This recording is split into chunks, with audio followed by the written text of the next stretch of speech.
Makanissi Nzambe, c'est une des émissions qui est prévue dans notre programme de télévision, d'Osta Télévision, la chaîne du peuple, pour vous donner les informations concernant les pensées de l'Éthiopie Makanissi Nzambe pour l'avenir. Il y a Mokiliansé, Éthiopie Planète Terre. Dans ce numéro, nous avons reçu pour vous le saint apôtre Kabanangi Babo Prosper, avec qui nous allons échanger par rapport à ce qu'il a réservé pour enseigner le peuple de Mes respects référents. Mes salutations dans le nom de Christ Jésus. Je crois bien que vous avez déjà cité mon nom. Oui. Je suis l'apôtre. Voilà. Pour plus d'informations, notre révérend ou notre invité est le pasteur titulaire, pasteur visionnaire de l'église, l'image de Je suis. Pasteur, nous voulons savoir comment est-ce que vous vous êtes retrouvé dans ce monde, le monde chrétien, et puis vous êtes devenu pasteur. C'était dans quelles circonstances? Ça, c'est une longue histoire. Je ne sais pas si vous allez m'accorder 1h30. Ça serait difficile de pouvoir balayer les 3 journées pour commencer à vous relater comment je suis devenu serviteur de Dieu. Tout à l'heure, là, je venais de vous dire que j'étais dans le monde, j'étais enseignant. Il fut un jour que madame s'était croisée avec le serviteur de Dieu. Lui, il priait chez Coutinho. Elle priait chez Coutinho. Elle a préféré du moins un jour porter témoignage à une des journées qui était la plus malheureuse de la vie parce qu'on avait perdu notre fille, Mouzi. Alors c'est elle qui a commencé premièrement à aller chercher Dieu. Et lorsqu'elle a cherché Dieu, un jour portait témoignage, quand il portait témoignage sur la mort de notre fille, allez, directement, il y a eu quelqu'un qui était révélé, on dit que non. Écoutez, vous voyez la personne là qui témoigne Dieu, pour aller le suivre à la maison, pour le prêcher, parce que je ne priais pas. Alors, la personne qui a écouté la voix de la part de Dieu, il devait maintenant suivre ma femme pour lui poser des questions, dire que comment je peux voir pour votre mari. Parce que le Seigneur Dieu m'a témoigné. Il dit que j'ai besoin de cet homme-là, aller lui parler. Et c'est comme ça que j'étais chez Bimi en train de siroter et tout ça. Et quand je suis arrivé, quand je sirotais, à un certain moment, je dis non, je dois prendre quelque chose, je dois mettre quelque chose dans le ventre. Alors, en rentrant à la maison, j'ai trouvé 2 personnes qui m'attendaient pour me porter l'évangile. Est-ce que c'était facile de croire au message, entre guillemets, Dieu nous a dit, ou Dieu vous réclame? C'était facile d'être convaincu ou d'être persuadé par rapport à la prophétie plutôt ou au message qu'on vous avait apporté? D'emblée, je m'étais énervé, je dis non, ce n'est pas sur rendez-vous, je ne vous écoute pas. Alors c'est madame qui m'a supplié, elle me dit s'il vous plaît, s'il faut les entendre, je leur ai donné 2 minutes. 2 minutes seulement? Oui. Et alors quand je me suis assis, j'ai constaté que c'était du sérieux. Là, ce n'était pas du jeu, des gens qui vous parlent, ce que vous faites d'une manière ouverte. Alors ça m'avait étonné, je dis, mais est-ce que vous me connaissez? C'est ça la question que je leur ai posée. Ça vous a pris combien de temps pour dire oui au Seigneur? Bon, tout de suite là qu'il continuait à parler, ce que j'ai senti, c'était ce que tous les membres, en fait, voyaient les articulations. C'était carrément chuté, je ne sentais plus envie de me relever. Ce que j'ai senti sur place. Et après, je leur ai posé la question de savoir qu'est-ce que je dois faire pour tout ce que vous venez de me dire. Et vous avez fait quoi? Si ce n'est pas un secret. Je leur ai posé la question et ils m'ont dit que non, tout de suite là, vous devez confesser. C'est ça ce qu'ils m'ont répondu. Parce que ça m'avait effrayé des gens qui parlent des choses que vous faites en catimini. Ça m'avait vraiment affecté. Je leur ai posé la question, mais qu'est-ce que je dois faire maintenant après que vous m'ayez parlé de ce genre? Il m'a parlé de la confession. Et s'il parlait de la confession, je dis, mais ma confession peut être écoutée de mes enfants, de ma femme et tout ça en plein air. J'ai commencé à mentir et il m'a arrêté, il m'a dit que vous ne dites rien. Et j'étais très content de ce tout de suite là, quand je parlais, il détectait que c'était vrai ou faux. Alors il me dira que non, arrêtez toute chose. Vous irez confesser à 0 heure. Vous verrez la main de l'Éternel. Après votre confession, pourquoi vous avez bon jeu de créer une église au lieu d'aller servir dans une autre église? Merci bien pour la question. Ça, c'est très canon. Il fallait d'abord entendre quand je suis allé à 0 heure pour confesser qu'est-ce qui s'était passé. J'ouvrais ma bouche pour commencer à confesser. Ma bouche était carrément, c'est comme dans un étau. On m'a fermé la bouche. Et pour la première fois, je vois une vision juste au mur, avec une bande blanche, je dirais un drap. Comme un film, on me présente tout ce que je faisais. Donc au lieu de confesser, le Seigneur Dieu m'aide de pouvoir voir ce que je faisais.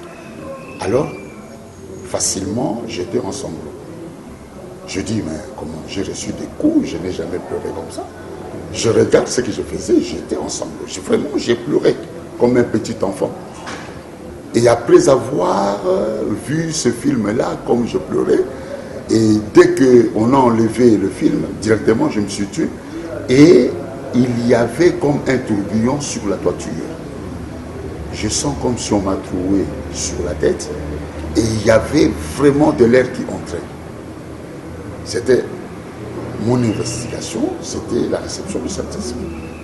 Et j'ai commencé à parler en langue. J'ai prié pendant 3 heures du temps. Et quand je vais m'endormir, je vois qu'il y a eu 12 personnes autour de moi. Je vois quelqu'un qui me donne les revolvers, il me présente plus loin. Je voyais, c'était la pelouse. Et plus loin là-bas, il y avait un aéroport. Il y avait atterrissage, décollage des avions. Et puis, il y avait beaucoup de gens. Et revolver entre mes mains, on me dit, allez délivrer ces gens. Et en sursaut, je dis, ah bon, moi je n'ai jamais voulu être militaire. Pourquoi on me donne un revolver pour aller délivrer les gens? Et c'était une question pour moi. J'étais blanc-bec, je ne savais pas qu'est-ce que cela signifiait. Je suis allé chez Coutinho, je me suis rencontré avec Ngangeli. Voilà le pasteur Ngangeli. C'est lui qui m'a dit que non, vous êtes un grand prédicateur. Ce revolver, c'est aller les délivrer par son expression. Ce n'est pas pour aller tirer les gens. Voilà comment je suis devenu serviteur de Dieu. Ce n'était pas chose facile. C'est Dieu lui-même qui me témoigne. Et à un certain moment, qu'est-ce qu'il me dira? Va leur dire de quitter, de laisser la place. Il m'envoie chez Coutinho. Et ces gens-là, je n'ai pas connu leur milieu. Tout simplement, Dieu voulait assez qu'il me convainc que je l'ai reçu. En arrivant là-bas, il ne me connaissait pas. Je suis entré chez Ifan. Alors, qu'est-ce qui arrivera?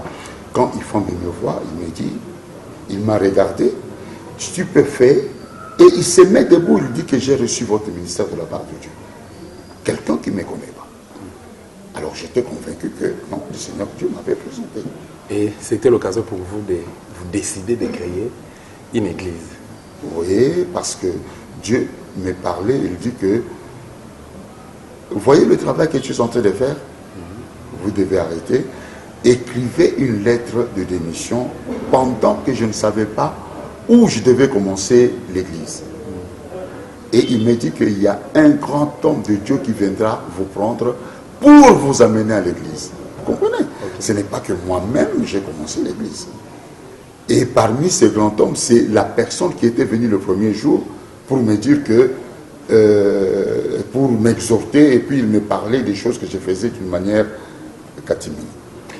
Et voilà, pourquoi ne pas dénommer plutôt l'église l'armée des saints, l'armée des machins, tout ça? Vous avez bon jeu de dénommer l'église en question, l'église que vous dirigez aujourd'hui, l'image de Je suis. Ah, ça c'est une très belle question, merci beaucoup. Je croyais que j'allais recevoir certaines questions qui ne sont pas en ordre, mais vraiment, l'église image de Je suis, ce n'est pas un homme qui a réfléchi sur ça. Alors, c'est lui qui était venu me prendre pour aller à l'église. Il avait nommé cette église-là dans laquelle où j'y étais. Okay. C'était la pépinière de Jésus-Christ. Et cet homme, Dieu me disait, appelle-lui le grand. Pourquoi je dois l'appeler le grand? C'est parce qu'il a introduit un grand ministère. Moi, je ne savais pas qu'est-ce que c'est un ministère. Alors, bref, ce n'est pas de l'homme que l'église de Marie de Jésus a été nommée. Pour la première fois que j'ai commencé à prêcher, le 17 avril 1994, dans ma bouche, il se disait désormais, cette église n'est plus la pépinière de Jésus. Ça va s'appeler l'église image de Jésus. C'était pas prophétie, s'il vous plaît. Et voilà. Et ça fait combien de temps depuis que vous êtes dans les bains du Seigneur? Oui. Ça fait 29 ans. Ça, c'est la 29e année. Un enfant né, il peut être docteur en deuxième cycle. Il termine le deuxième cycle en doctorat. Alors, je dis que j'ai 29 ans, mais dans la prédication, j'ai 29 moins 4 ans, parce que j'avais débuté à parler après 4 ans. Donc, vous avez 25 ans. Pardon? Vous avez 25 ans. Je peux dire 25 ans. Quand j'ai commencé à parler jusqu'à présent, ça fait 25 ans. S'il faut retrancher les 4 ans, dont j'ai fait le stage pendant 3 ans, et puis une année, j'étais sur les bancs, écouter la personne qui m'avait carrément appelé pour aller commencer l'église. Pasteur, le 24 avril passé plus tôt, on vous a vu sur le boulevard Triomphal dans une activité là. Pas le 24 avril, c'était le 19, le 20, le 21. C'est le 21 avril 1990 que j'avais reçu le Saint-Esprit après 0 heure. Voilà, le thème de cette activité-là, c'était la 4e partie de l'évangile. Voudrez-vous expliquer ou faire une mise au point par rapport à nos téléspectateurs pour qu'ils puissent comprendre davantage? Bon, si je puis parler du 4e évangile, ce sont des choses qui sont vraiment neuves. Parce que les gens doivent se réveiller et croire que l'évangile continue à être ce qui était. Mais je dis qu'il y a l'ancienne manière de pouvoir constater ou lire l'évangile et une nouvelle manière de pouvoir constater et lire l'évangile. Les deux là sont différents. Et nous devons savoir que l'auteur de cet évangile, qui s'appelle Jean, n'avait pas achevé cet évangile. Et il est écrit qu'il doit venir de nouveau. Si vous lisez dans l'Apocalypse 10, vous verrez qu'il est écrit Jean doit venir de nouveau pour prophétiser aussi de nouveau. Pourquoi? Parce que il y avait un petit livre qu'il avait avalé et on lui dit de sceller, de ne pas écrire. Et Jean ne l'a pas écrit jusqu'à ce qu'il est parti, ce qu'il est mort. Alors, la suite de cet évangile, regardez maintenant Jean qui revient. C'est comme ça que j'avais dit, le 4e évangile, suite et fin. Et nous sommes dans le temps de la dernière église. Quel est cet évangile? Quel est cet évangile? Merci beaucoup. Je vais enchaîner. Quel est cet évangile? C'est le petit livre là que Jean n'avait pas lu, qui doit être maintenant lu par Saint Cabanon Guibabo Prosper. Voilà, si je comprends bien, ou pour plus de lumière, donner la lumière à nos téléspectateurs, que vous êtes le Jean qui devait revenir pour accomplir ou achever l'immeuble qu'il avait laissé inachevé. Effectivement, c'est ça le travail du 7e ange qui devait s'incarner dans un homme. Bibliquement parlant, c'est ça, ce qu'on appelle la femme de l'Apocalypse 12. Révérend, il y a de ceux qui parlent de la prospérité, il y a de ceux qui parlent de la repentance, il y a de ceux qui parlent de machin, tout ça. Bon, votre évangile est basé sur quoi? Plus de toucher pour célébrer Christ. C'est ça le grand mystère aujourd'hui. Si vous croyez manger Dieu en le touchant, il faut arrêter. Si vous croyez vous asperger le sang de Jésus-Christ, on ne voit pas ce sang, il faut arrêter. Si vous croyez représenter Dieu par une image quelconque, il faut arrêter. Tout se fait en esprit, excepté l'offrande, excepté le sacrifice qu'on peut faire qui est d'une manière visible. Voilà, il y a quelqu'un qui nous a écrit, qui vient de nous écrire et il nous a demandé de vous poser cette question. Merci. Est-ce que l'offrande du prophète elle est biblique? Est-ce que, comment dirais-je, les dîmes exagérées ou encore les dîmes, les dons, les offrandes exagérées que certains pasteurs demandent aux chrétiens? Il y a certains pasteurs qui disposent des tapis. Il y a un tapis rouge pour les offrandes en dollars, en devises. Il y a un tapis bleu pour l'offrande à enfants congolais. Et pour bénir les chrétiens, il faut qu'il y ait un macaron. Et le macaron en question est payable. Donc il faut payer quelque chose. On vous remet les macarons ainsi que les numéros d'ordre. Vous passez, vous donnez votre offrande, on vous bénit. Est-ce que c'est biblique tout ça? Et vous devez savoir que je viens de vous dire, il y a des pasteurs qui d'eux-mêmes se sont nommés et il y a des pasteurs lesquels le Seigneur Dieu a appelés dans son champ ou dans son œuvre. Alors, dire que est-ce que l'offrande... Qui est le prophète d'abord? Vous voyez la question que je me pose? Quand on dit prophète, il y a de ceux qui ne connaissent pas leur ministère. Qui est le prophète? Le prophète, c'est l'apôtre. Le prophète, c'est le prophète lui-même.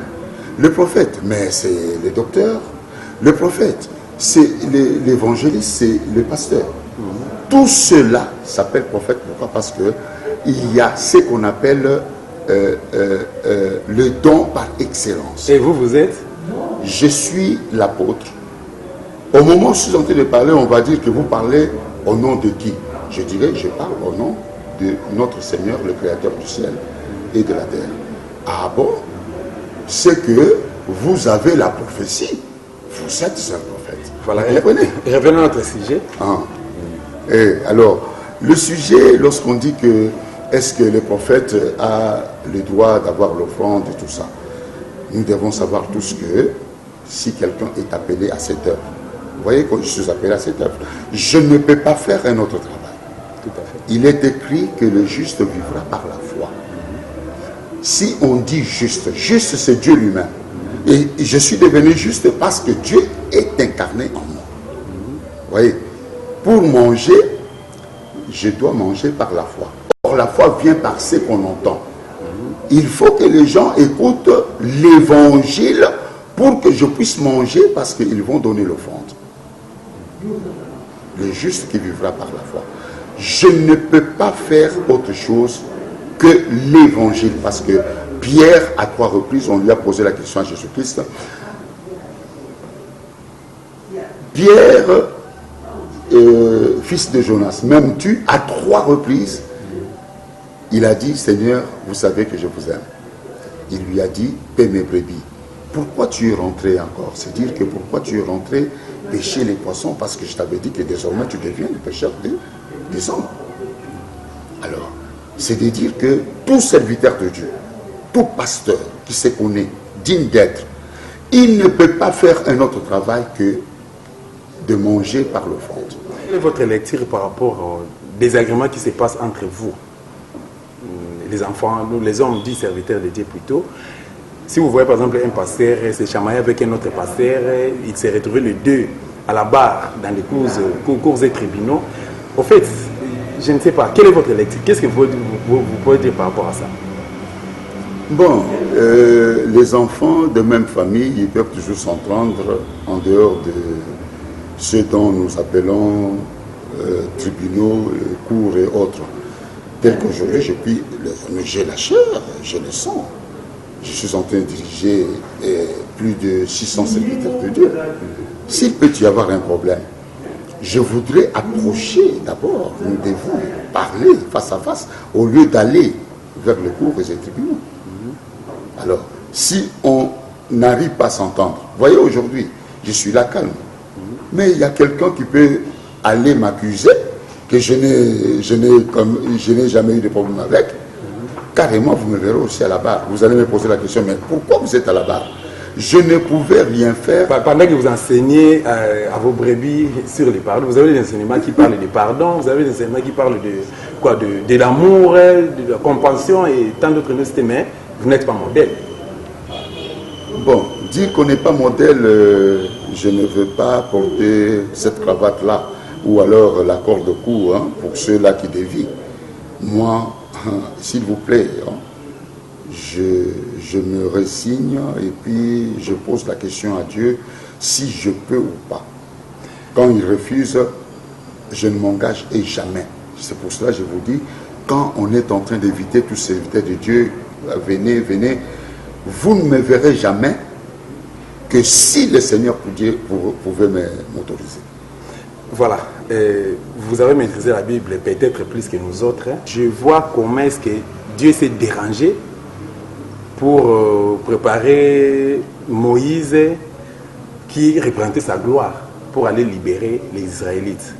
Mais nous voyons des pasteurs au chevet des présidents de la République, au chevet des ministres, il y a de ceux-mêmes qui sont devenus députés, mais on ne voit même pas les rapports pour la bonne marche de notre pays.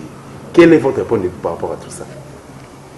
Merci beaucoup pour cette question. Vous devez savoir que je ne suis pas là pour favoriser telle ou telle autre personne.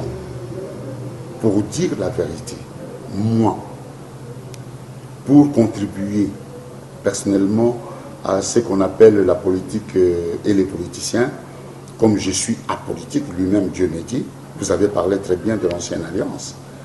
Dieu a régné dessus. Aujourd'hui, ce même Dieu qui était au-dessus, il avait accompagné les hommes. Aujourd'hui, il est en moi. Il change la marque, à moins qu'il me dise qu'ainsi dit l'Éternel, va, tu vas parler au président de la République. Je n'ai jamais reçu cette recommandation. Je crois bien, j'ai été devant Tshisekedi un jour pour lui causer. Parce que Dieu, Tshisekedi, le Père. Okay. Hein, j'ai été une fois devant lui, c'est parce que le Seigneur Dieu m'avait recommandé. Alors, quand on dit que qu'est-ce que vous faites, mais je me mets à genoux, j'ai pris. Et je lui demande, puisque si les gens ne sont pas en bonne et due forme, si les gens ne prient pas, hein, si les gens ne vont pas travailler, comment est-ce que je vais avoir l'offrande? Je dois prier pour la politique et les politiciens parce que ce sont eux qui rétablissent le pays. Ce sont eux qui doivent carrément bâtir ce qu'on appelle en fait ils vont appeler les entrepreneurs pour essayer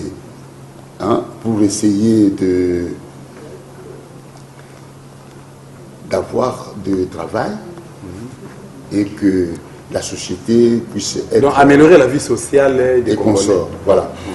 Je demande à Dieu, mais pourquoi il n'y a rien qui s'améliore? Écoutez la réponse, puisque beaucoup de gens peuvent maintenant commencer à dire que non, pourquoi il a dit ça, c'est pour encourager le mal. Voilà, le Seigneur Dieu me dit, vous voyez au moment où la RDC est en train de souffrir, c'est juste au moment où je fais mon appel. Quelqu'un qui est en bonne et due forme, qui mange bien, qui se vêtit bien, tel qu'en Europe, là-bas, vous pouvez aller prêcher. Vous dites à tous ceux-là qui sont riches, si vous dites que venez chez Dieu, qu'est-ce qu'ils vont vous dire? Qu'est-ce que votre Dieu va nous donner? Parce qu'ils se sont enrichis et consorts. Donc le Seigneur Dieu me dit, cette souffrance-là, je la vois. Ce n'est pas pour aujourd'hui que moi, je vais carrément éteindre. Je suis en train d'appeler les gens dans mon champ. Allez, votre réaction. Parce que peut-être moi, je ne peux pas poser la question. Le Seigneur Dieu me dit ça. Il dit que non, je suis en train de ramener les gens dans mon champ. Non, vous êtes là juste pour répondre à mes questions. Voilà, nous sommes pratiquement arrivés à la fin de notre entretien. Mais pasteur, apparemment vous avez... Mais je n'ai rien dit. Apparemment vous avez une activité au mois d'août ici, je ne sais pas. Si vous pouvez nous donner des précisions par rapport à ça et la raison de cette activité. Oh, merci beaucoup. C'est ce que j'attendais beaucoup parler. Vous savez, hein, il y a un temps pour, notre temps pour. Aujourd'hui, lorsqu'on parle de la vie spirituelle, les gens doivent connaître qu'il y a le 7e ange qui achève le temps de l'Église. Et il n'y en a pas deux. Dieu n'envoie jamais deux leaders à la fois. Et ce leader-là, dont on dit le septième ange, puisque le septième ange c'est Dieu lui-même, on ne saura jamais le voir comme ça d'une manière physique. Le septième ange est incarné dans un homme. Bibliquement parlant, il est incarné dans la femme d'Apocalypse 12 que voici. Et c'est difficile de pouvoir le détecter si on ne peut pas être carrément avoir le discernement. Alors, c'est cette femme-là dans laquelle réside le septième ange, dont les 3 jours qui doivent se passer, le 20, le 21 et le 22 août, sur le terrain Sainte-Thérèse. Oui. Il faut bien préciser à la commune d'Indjili. À la commune d'Indjili, effectivement. Oui. Merci bien. Je vais carrément détrôner tous ceux-là qui croient être septième ange. Le septième ange ne se retrouverait jamais être aux États-Unis. Le septième ange, s'il peut se retrouver en RDC, il ne se trouvera en dehors de l'église Image de Jésus. Comment ça? Parce que je le dis. Parce que je suis sûr, parce qu'on me pose la question, comment vous le savez, comment? Mais vous ne savez pas que Jésus-Christ avait dit, je m'en vais, je ne vous laisserai pas seul, je vous enverrai un autre consolateur, il vous dira, il vous enseignera. Ce consolateur qui est en moi, le septième ange, il m'enseigne. Des choses nouvelles. Des choses nouvelles que les gens n'ont jamais écoutées. Tout à fait. Et je suis en train de leur dire que venez écouter quand je dis qui est le septième ange. Ce n'est pas aux États-Unis. Je suis en train de raser tous ceux qui lisent là. C'est des bobards. C'est de dire que je vais leur dire toute écriture est inspirée pour corriger. Je cite que cette phrase-là. Ce n'est pas pour le minimiser. C'est dans quel livre? Ah, voilà. Voilà. Et on vous donne j'avais voulu que le docteur Doudou Limbaya soit là. Vous l'avez retranché. Moi, j'ai l'habitude d'écouter des prédications sans ouvrir la Bible. Vous comprenez? Je peux faire des citations. Ceux-là qui sont vraiment plongés dans la vie spirituelle, ils comprendront que cette personne parle du Dieu. Alors, qui est le septième ange? Je voulais dire beaucoup de choses nouvelles que les gens ne connaissent pas. Alors, je pouvais aussi dire, je pouvais ouvrir certaines parenthèses qui disent évangile, qui n'ont jamais entendu parler. Pourquoi? Parce que nous sommes au temps de la conclusion, d'où le petit livre qui était voilé, qui était couvert, est en train d'être lu pour compléter le 4e évangile que Jean n'avait pas achevé. Pasteur, est-ce que vous avez invité vos collègues pasteurs de d'autres églises, Écoutez, si je dis que je dois les inviter, ça c'est une perte du temps. Comment parce qu'ils savent. Comment ça? Oui, ils ne m'aiment pas. Je leur ai invité à maintes reprises, ils n'ont jamais voulu. Surtout ceux-là qui se croient être grands. Mais d'après le Seigneur, il les voit petits, ils ne sont pas grands. Et ce qui est le plus bizarre, c'est de dire que tous les apôtres fictifs, après Paul, Dieu dit que voilà le deuxième. Donc cela veut dire, pour toutes les nations, Dieu avait tout simplement préparé un seul apôtre. Tous ceux-là qui croient être apôtres après Paul, jusqu'à ce jour, ce sont des fictifs. Je vais les démontrer. S'ils peuvent venir là-bas, ils vont prendre tout ce que je dirais. Et s'ils veulent bien, face à face, qu'on puisse en parler, personne ne pourrait mettre ma tête ici au sol.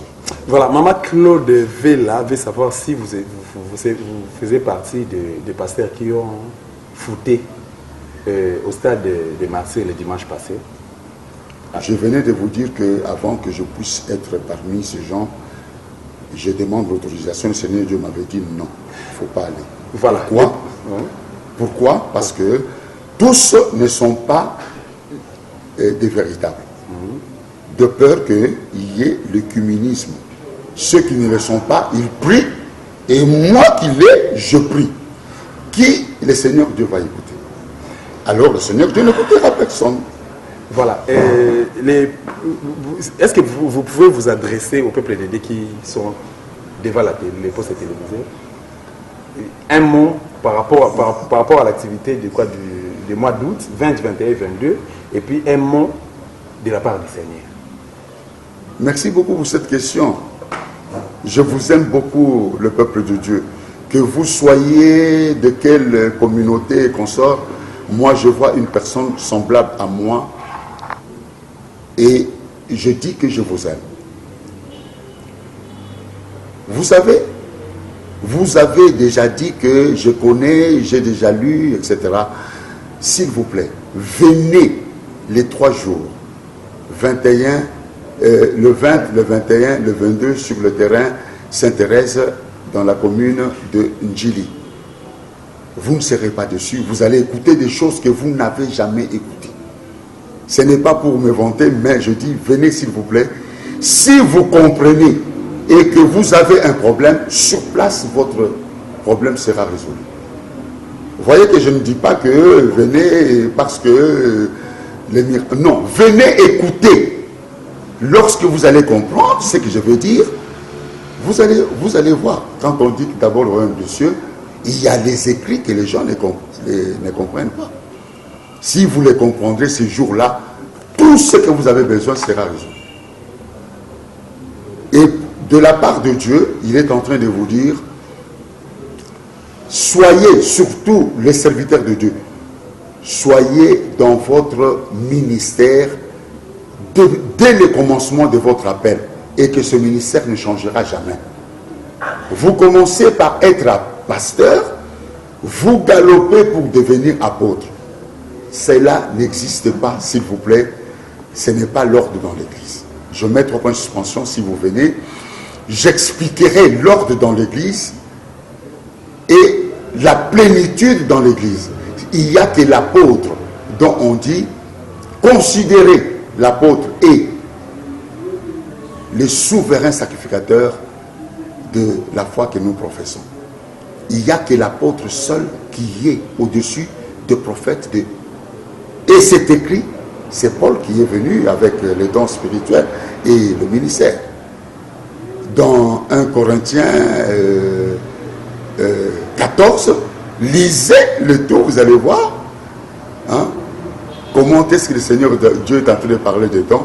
Et il est en train de parler de ministère par ordre, premièrement, deuxièmement, troisièmement. C'est dans 1 Corinthiens 12, 28. 1 Corinthiens 12, 28. En tout cas, le Seigneur Dieu merci, parce que vous rappelez mémoire sur les chiffres que je n'arrive pas tout le temps à citer. Merci beaucoup, je vous aime, au rendez-vous. Voilà, mais on ne peut pas clôturer cette émission sans vous avoir demandé ou proposé de prier pour notre très cher et beau pays, la République démocratique du Congo, qui est en train de souffrir de cette occupation rwandaise depuis des années et des années. Ne fût-ce qu'une prière, une petite prière pour bénir, pour la délivrance et la libération de notre pays. Vous avez la parole. Merci bien, parce que vous me demandez, c'est ça ce que je fais de jour au jour. Je veux prier pour notre pays.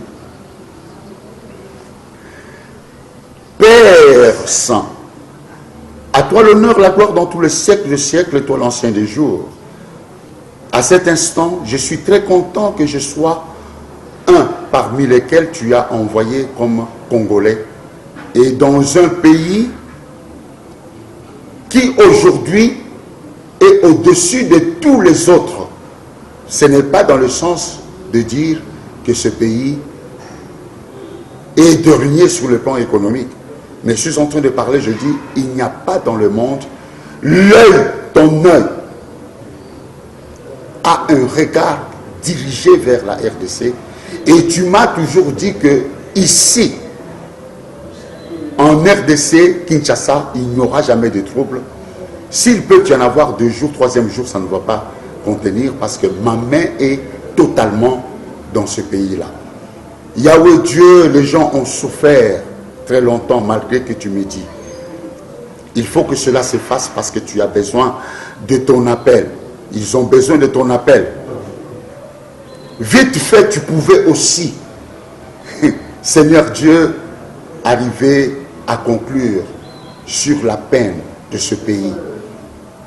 Je ne sais pas comment les gens sont en train de vivre. Pas de service, mais les gens vivent. Au quotidien, ils doivent aller le jour au jour pour qu'ils puissent du moins survivre.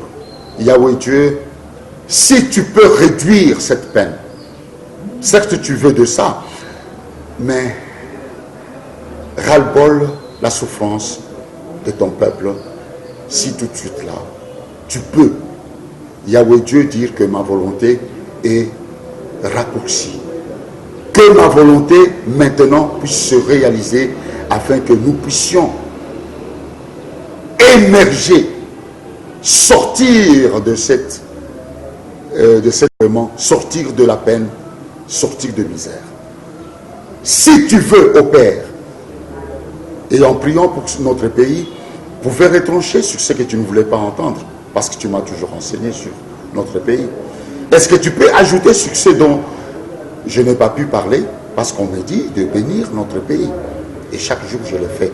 Que ta volonté puisse se faire dans le nom de Christ, je suis. Amen. Amen. Naranse spécifiquement, Congolais, je suis très content parce que nous avons toujours été les bienvenus. Je vous rappelle que nous avons reçu pour vous dans ces numéros Makanisi Nzambe, le révérend apôtre Kabanangi Babo, prospère avec qui nous avons... Saint. Saint, comme il est dit. Vous ne m'avez pas posé la question pourquoi saint. Vous avez la parole. Ah, c'est pas trop tard. C'est pas trop tard. Oui, après que j'ai confessé le matin, le Seigneur Dieu me dit, tu vois cette confession que je viens de te faire faire, que je viens de te faire faire, c'est lui qui a confessé à ma place. C'est lui qui m'a aidé. Il me dit que c'est ta dernière confession, tu ne confesseras plus. Non, vous êtes devenu saint. Il me donne aval d'accompagner mon nom par le nom saint. Ce n'est pas n'importe qui doit accompagner son nom par le nom saint, malgré que vous avez le Saint-Esprit. Non. Et il me dit, dis aux gens qu'on t'appelle saint. Et je ne confesse plus. Ce n'est pas parce que je ne confesse plus, je dois embrasser tout le temps le péché. Je le saute et j'ai peur du péché. J'espère que vous avez bien compris le message de la part du saint apôtre Kabanangi Babo, prospère et le visionnaire de l'église Image de Je suis. Voilà, avec qui nous venons d'échanger de tout ce que vous venez de suivre là. J'en profite de l'occasion pour remercier Junior Memba qui est derrière la caméra. Je n'oublierai pas de remercier le pasteur Babi et mon vieux Ndeko Médard, le grand résistant. Il y a aussi notre bishop, collaborateur direct, bishop Michaud, de l'église Image de Je suis. Et je vous remercie aussi davantage et je vous rappelle que nous allons nous revoir très prochainement avec notre invité Saint. Ciao. Avec votre permission. Merci beaucoup. Merci. La paix chez vous. Merci.